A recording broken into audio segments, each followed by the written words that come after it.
Trending পিন্টারেস্টে kitchen কি cute দেখতে না। আমি আজ সেটাই তোমাদেরকে বানিয়ে দেখাবো।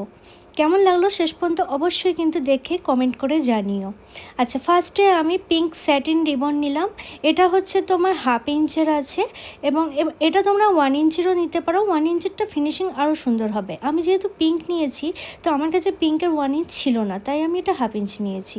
এবারে চার্মটা ইউজ করব, সেটা হচ্ছে এমব্রয়ডারি চার্ম। আমি যেহেতু এমব্রয়ডারি কাজ করি সেই জন্য আমি এমব্রয়ডারি চাম ইউজ করেছি। তোমরা তোমাদের মতো নিজেদের ইচ্ছে মতন চাম ইউজ করতে পারো, বা তার জায়গায় একটা বড় পার্লও ইউজ করতে পারো। এবার আমি বইয়ের ওপরের পার্টে জাম্পারিংয়ের সাহায্যে কিচেনটা অ্যাড করব এবং নিচের দিকে লুপের প্রথম পার্টটা লং হ্যাঙ্গিং পার্লটা, তারপরে যে বানিয়ে রেখেছিলাম চার্মটা সেই চার্মটা অ্যাড করব এবং লুপের লাস্ট পার্টটা একসাথে অ্যাড করে দিলেই রেডি হয়ে যাবে আমাদের কিউট ব্যাক জাম্প বা কিচেন। তো রেডি প্রোডাক্ট কেমন লাগলো তোমরা কিন্তু অবশ্যই কমেন্ট করে জানিও।